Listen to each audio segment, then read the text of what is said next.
Assalamu alaikum fellows. I hope you must be doing good. I am Haider Maqsi and आज की इस video में discuss करने जा रहे हैं आर्टिकल 19 ऑफ कानून शहादत वाला। आर्टिकल 19 में एक टर्म यूज़ हो रहा है part of the same transaction. Most of the time students को जो है यहीं पे कन्फ्यूजन आती है, तो इसे इंशाल्लाह डिफरेंट चार्ट्स एंड इलस्ट्रेशन के ज़रिए से इस तरह से क्लियर करेंगे। आप इसे बाकायदा अपने प्रैक्टिकल लाइफ में यूज़ करने लग जाएंगे। और आर्टिकल 19 को रेस्केस्टे क्यों कहा जाता है, रेस्केस्टे में एंड आर्टिकल 19 में क्या डिफरेंसेस हैं, रेस्केस्टे की जो है इस्लामिक लॉ में क्या वैल्यू है, और ये जितने भी पॉइंट्स आपने स्क्रीन पे देख रहे हैं तमाम को सीरीज़ वाइज डिस्कस करेंगे। आर्टिकल 19 जो है one of the most important topic है कानूनी शहादत ऑर्डर में, तो आई वुड सजेस्ट कि आप वीडियो को आप शुरू से लेके एंड तक देखें ताकि जितने भी डिटेल्स हैं वो आपको अच्छे से समझ में आ जाए। अपार्ट फ्रॉम दिस, अगर आप हमारे बाकी वीडियोस देखना चाहते हैं कानूनी शहादत ऑर्डर पे आर्टिकल 1 से लेकर 165 तक जितने भी हैं, तो आपको डिस्क्रिप्शन में एक प्लेलिस्ट की लिंक मिल जाएगी जिस पे आप क्लिक करके तमाम वीडियोस को आसानी से एक्सेस कर सकते हैं। सो फेलोज, आर्टिकल 19 को समझने के लिए इट्स नेसेसरी फॉर यू कि आपके पास आर्टिकल 18 की नॉलेज हो एंड रिलेवेंसी एडमिसिबिलिटी में क्या डिफरेंस है ये आपको पता होना चाहिए। Moreover, this is chart for article 19। I would suggest कि आप इसका स्क्रीनशॉट ले लीजिए and once we are done with this article आप इसे दोबारा खोल के एक बार ज़रूर चेक कर लीजिएगा। इसके ज़रिए से आपको जो है अगर आप याद करना चाहते हैं इस आर्टिकल को तो आपको आसानी से याद हो जाएगा। Now moving to article 19। Last video में हमने ये देखा था कि आर्टिकल 19 से लेके 69 तक ये जितने भी आर्टिकल्स हैं और इन आर्टिकल्स में जितने भी फैक्ट्स बताए गए वो तमाम के तमाम बताए गए फैक्ट्स रिलीवेंट है।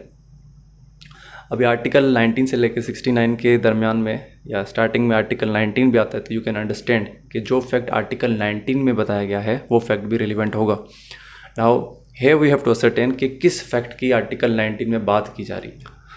सो आर्टिकल 19 की सरफेस मीनिंग से हमें पता चलता है कि हर वो फैक्ट जो कि फैक्ट इन इशू नहीं है बट वो फैक्ट इन इशू के साथ इस तरह से कनेक्टेड है कि वो हिस्सा बन रहा है फैक्ट एंड इशू के साथ जुड़े हुए ट्रांजैक्शन का, तो उस फैक्ट को हम रिलेवेंट कहेंगे। चाहे वो फैक्ट उसी वक्त पे अकर हो रहा हो जिस वक्त पे फैक्ट एंड इशू अकर हो रहा है या फिर किसी डिफरेंट टाइम एंड प्लेस पे अकर हो रहा है, तो भी वो रिलेवेंट ही रहेगा। You need not to worry, यहाँ पे जो लव्स यूज़र है part of the same transaction, इसको मैं बहुत अच्छी तरह से क्लियर करवाऊँगा। इसी सेम चीज़ को एक बार दोबारा से देख लेते हैं। आर्टिकल 19 के मुताबिक हर वो फैक्ट जो कि फैक्ट इन इशू नहीं है वो रिलेवेंट होगा अगर वो फैक्ट इन इशू के साथ इस तरह से कनेक्टेड है कि वो फॉर्म कर रहा है part of the same transaction. चाहे वो फैक्ट सेम वक्त पे अकर हुआ हो जिस वक्त पे फैक्ट इन इशू अकर हो रहा है या फिर किसी डिफरेंट टाइम एंड प्लेस पे अकर हो रहा है, तो भी वो रिलेवेंट ही होगा। Now let's try to understand the meaning of term same transaction और part of the same transaction. देखिए, ये जो टर्म है सेम ट्रांजैक्शन, इसे कानून शहादत ऑर्डर में कहीं पे भी डिफ़ाइन नहीं किया गया, लेकिन हमारे पास इसके लिए एक ट्रस्टेड डेफिनेशन है जिस पे आप रिलाई कर सकते हैं। सर जेम्स स्टीफन, जो कि ऑथर हैं इंडियन एविडेंस एक्ट 1872 के, जो कि बाद में कानून शहादत ऑर्डर बना, you know very well about the history. तो वो कहते हैं कि ये जो ट्रांजेक्शन है it is group of fact और सेट ऑफ फैक्ट जो कि आपस में इस तरह से कनेक्टेड हैं कि उनको एक सिंगल नाम से पुकारा जा सकता है। जैसे कि कोई एक क्राइम, ठीक है, एक कोई एक ऑफेंस, एक ऑफेंस के अंदर डिफरेंट सेट ऑफ फैक्ट होते हैं जो कि आपस में कनेक्टेड होते हैं और उन तमाम फैक्ट्स को मिला के हम किसी एक ऑफेंस को नाम देते हैं। मैं आपको आगे एक एग्जांपल दूंगा हाईजैकिंग का। हाईजैकिंग के अंदर डिफरेंट फैक्ट्स होते हैं, आगे हम इसके लिए जो है वो चार्ट देखेंगे। इसी तरह से कॉन्ट्रैक्ट में एक पर्टिकुलर कॉन्ट्रैक्ट है, उसके अंदर भी डिफरेंट फैक्ट होते हैं आपस में जुड़े हुए। वो तमाम फैक्ट जब मिलते हैं तभी एक कॉन्ट्रैक्ट बनता है और उस कॉन्ट्रैक्ट को आपको एक नाम देते हैं तो आप उस नाम को ट्रांजैक्शन बुला सकते हैं। इसी तरह से अगर क्राइम भी नहीं है, कॉन्ट्रैक्ट भी नहीं है, तो कोई टोर्ट, ठीक है, टोर्ट के अंदर भी डिफरेंट जो है वो फैक्ट्स होते हैं। आप रोंग कह सकते हो उसे या फिर डायरेक्टली टोर्ट कह सकते हैं। इन तीनों के अलावा पार्टीज़ के दरमियान में अगर कोई डिस्प्यूट है जिसके अंदर डिफरेंट सेट ऑफ फैक्ट्स हैं तो उसको भी जो है ट्रांजैक्शन पुकारा जा सकता है। A transaction involves all facts that occurred immediately before and after happening of main incident.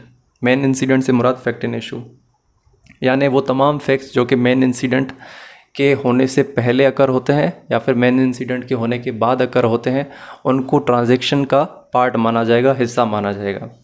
Moreover, आप स्क्रीन पे जो है मल्टीपल डेफिनेशंस देख पा रहे हैं सेम ट्रांजैक्शन के लिए। आप जो है इनको एक बार ज़रूर पढ़ने की कोशिश कीजिएगा, एक समझ नहीं आएगा तो दूसरा ज़रूर समझ में आएगा। अभी चलिए इसे जो है एक चार्ट के ज़रिए से समझने की कोशिश करते हैं। सो एग्जांपल है hijacking of plane. Hijacking of plane अपने आप में ही एक ट्रांजैक्शन है, बहुत बड़ा ऑफेंस है। यू कैन अंडरस्टैंड कि इसके अंदर कोई एक फैक्ट तो नहीं होगा, ठीक है। इसके अंदर मैं आपको दिखाता हूँ कि ये बहुत सारे सीरीज़ ऑफ फैक्ट हैं, सेट ऑफ फैक्ट हैं जो कि आपस में लिंक्ड है। जब ये सारे फैक्ट आपस में मिलते हैं तभी जाके एक ऑफेंस कंस्टिट्यूट होता है, जिसे आप कहते हैं हाईजैकिंग ऑफ प्लेन। ये बन गया एक सिंगल ट्रांजैक्शन और ये जितने भी फैक्ट्स हैं ये हो गए इसके पार्ट। हमने देखा था, हमने ये समझा था कि मेन इंसिडेंट के अकर होने से पहले जितने भी फैक्ट होंगे और मेन इंसिडेंट के अकर होने के बाद जितने भी फैक्ट होंगे वो एक ट्रांजैक्शन का हिस्सा होंगे। तो इस केस में भी देख लीजिए, यहाँ पे मेन इंसिडेंट है प्लेन का हाईजैक होना। तो हाईजैक होने से पहले ये जितने भी फैक्ट्स हैं ये आप समझ सकते हैं कि इसके पार्ट हैं इस ट्रांजैक्शन के, और ये जितने भी फैक्ट प्लेन हाईजैक होने के बाद में अकर हो रहे हैं ये भी इसके जो है पार्ट है इस ट्रांजैक्शन के। यहाँ से हमने समझ लिया कि किस तरह से फैक्ट्स एक ट्रांजैक्शन का पार्ट होते हैं। ट्रांजैक्शन की हमने डेफिनेशन को समझने की कोशिश की यहाँ तक। अभी हम जो देखेंगे इस चार्ट को समझेंगे आर्टिकल 19 की निस्बत से। So as we know article 19 कहता है कि हर वो फैक्ट जो कि खुद फैक्ट इन इशू नहीं है, लेकिन अगर वो पार्ट बन रहा है किसी एक ऐसे ट्रांजैक्शन का जिस ट्रांजैक्शन में खुद फैक्ट इन इशू पहले से मौजूद है, तो उस फैक्ट को रिलेवेंट माना जाएगा, ठीक है। अभी इस चार्ट में इलस्ट्रेशन में आप देखिए fact number 7 and fact number 5 ये दोनों फैक्ट इन इशू हैं।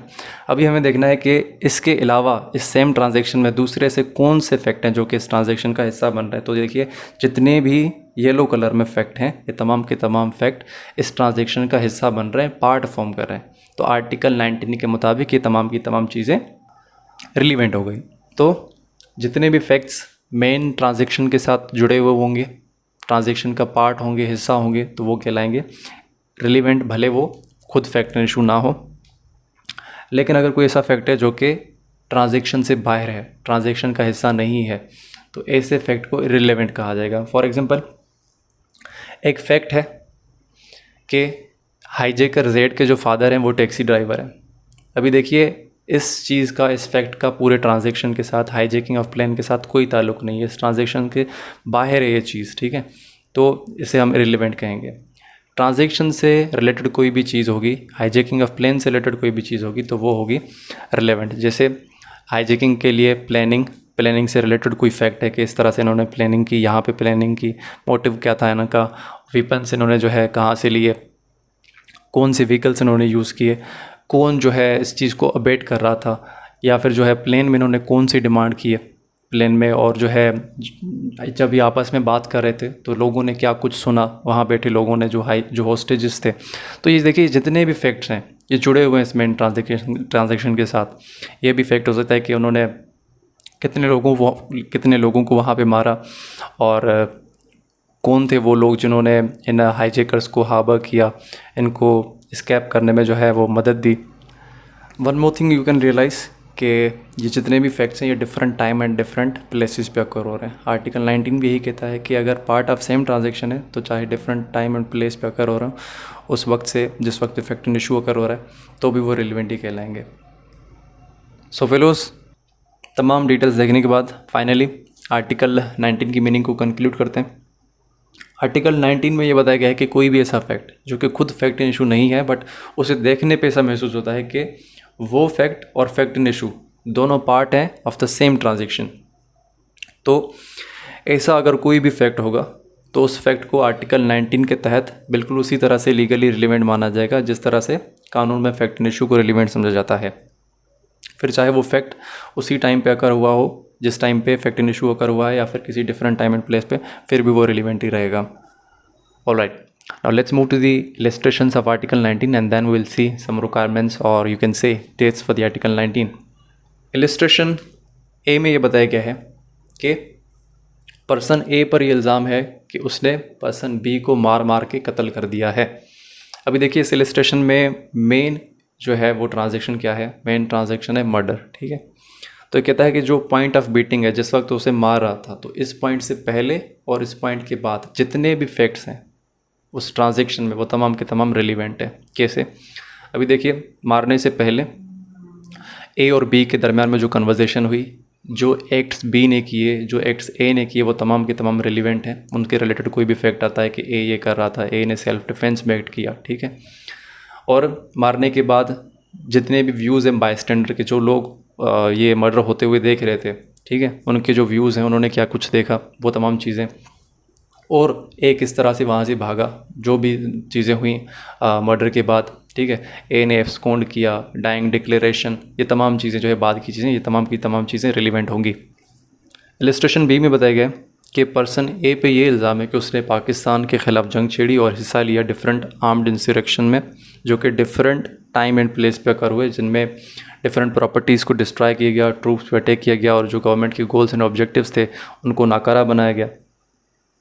अब ये कह रहा है कि ये जितने भी इवेंट्स मैंने अभी आपको बताए, डिस्ट्रक्शन ऑफ प्रॉपर्टी, ट्रूप्स पे अटैक, और जो है गोल्स को जो है ब्रोकन ओपन किया गया, ये तमाम के तमाम फैक्ट्स रिलीवेंट हैं, ठीक है, क्योंकि ये हिस्सा है जनरल, ये जो है पार्ट बन रहे हैं जनरल ट्रांजेक्शन का। जनरल ट्रांजेक्शन क्या है? Waging war against Pakistan.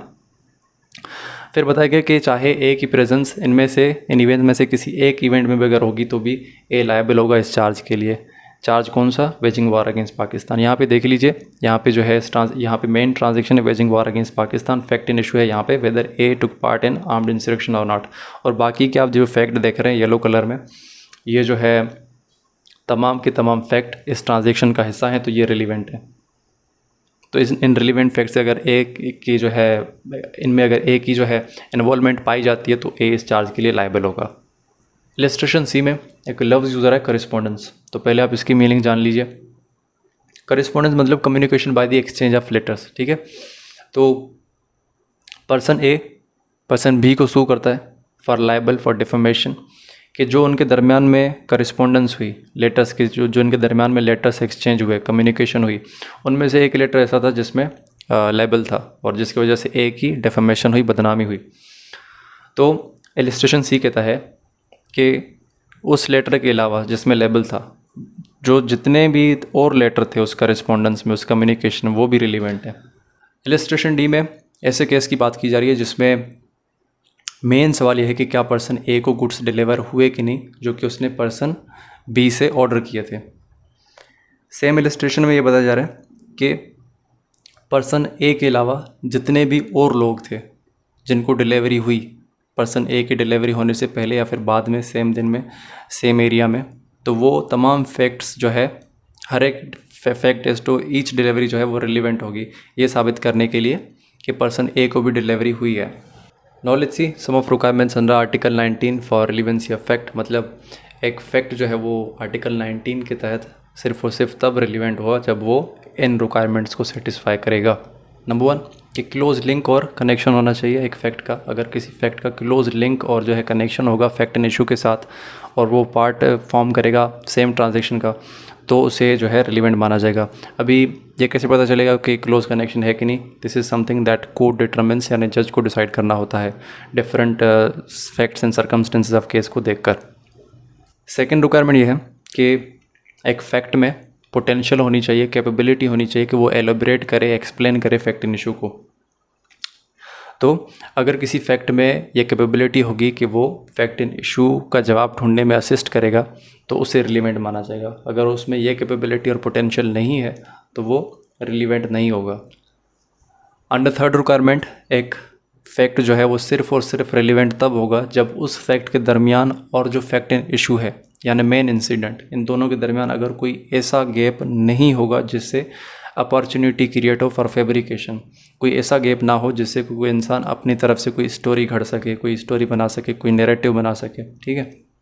अगर ऐसा गैप नहीं होगा तो वो फिर फैक्ट रिलीवेंट होगा। एग्जांपल देखते हैं इसके लिए।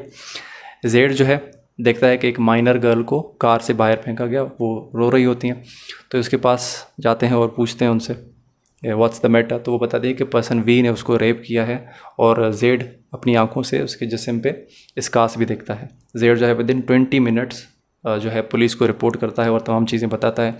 तो जेड ने ये जो तमाम चीज़ें बताई, कल को जब ये कोर्ट में आएगा तो इसकी बताई गई तमाम बातें जो है वो रिलीवेंट होंगी, because they are part of the same transaction. और जेड के पास यू कैन सी इतना टाइम नहीं था कि वो जो है अपनी तरफ से कोई स्टोरी बना सके। विद इन 20 मिनट उसने रिपोर्ट किया मैटर को। तो जेड का जो ये स्टेटमेंट होगा ये रिलीवेंट होगा इवन दो इट्स हियर से, मतलब बता रहे हैं ना कि इस लड़की ने मुझे ये बताया हियर से एविडेंस है, लेकिन इसके बावजूद ये रिलीवेंट होगा क्योंकि it is part of the same transaction और ये एक्सप्लेन कर रहा है फैक्ट एंड इशू को। So fellows, I am ending this lecture over here because the video is getting way too longer and I know you guys do not prefer watching longer videos. तो ये जो topic थे risk stage से related, इन पे जो है मैं separate video बना रहा हूँ और उस वीडियो की जो मैं लिंक है डिस्क्रिप्शन में दे रहा हूँ, यू मस्ट चेक इट। ये जितने भी टॉपिक हैं इस आर्टिकल से रिलेटेड ही हैं, so you must watch it as part of this video. Thank you so much guys, I hope I have assisted a little bit in your work. If you think so, make sure to like this video and subscribe our channel. Thank you so much, have a nice day.